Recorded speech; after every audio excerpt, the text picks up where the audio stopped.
My name is Dr. Anthony Levatino.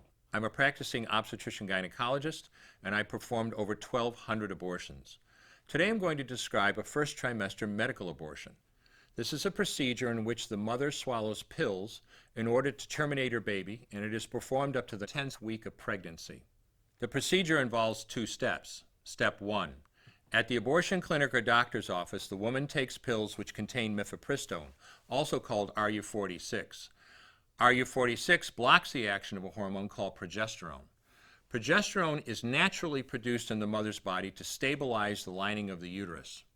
When RU46 blocks progesterone, the lining of the mother's uterus breaks down, cutting off blood and nourishment to the baby, who then dies inside the mother's womb. It is important to note that even after it has been taken, it is possible to reverse the effects of RU46 and save the baby if progesterone is administered. The sooner, the better. Step 2. 24 to 48 hours after taking RU46, the woman takes Misoprostol, also called Cytotec, that is administered either orally or vaginally. RU46 and Misoprostol together cause severe cramping, contractions, and often heavy bleeding to force the dead baby out of the woman's uterus. The process can be very intense and painful, and the bleeding and contractions can last from a few hours to several days. While she could lose her baby anytime and anywhere during this process, the woman will often sit on a toilet as she prepares to expel the child, which she will then flush. She may even see her dead baby within the pregnancy sac. At 9 weeks, for example, the baby will be almost an inch long, and if she looks carefully, she might be able to count the fingers and toes.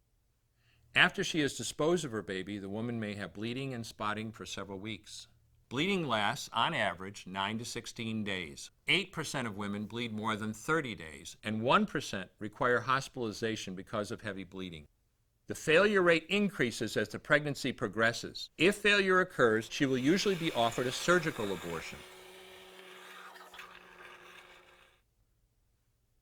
For the mother, medical abortion often causes abdominal pain, nausea, vomiting, diarrhea, headache, and heavy bleeding. Maternal deaths have occurred, most frequently due to infection and undiagnosed ectopic pregnancy.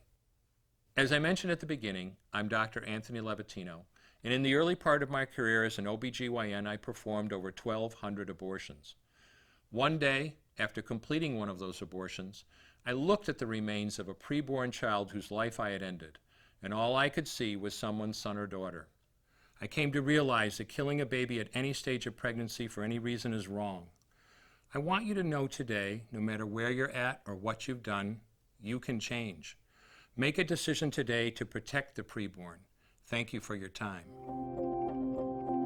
I will no longer do any more abortions. When you finally figure out that killing a baby that big for money is wrong, that it doesn't take you too long to figure out it doesn't matter if the baby is this big or this big or this big or maybe even this big, it's all the same. And I haven't done any since then, and I never will.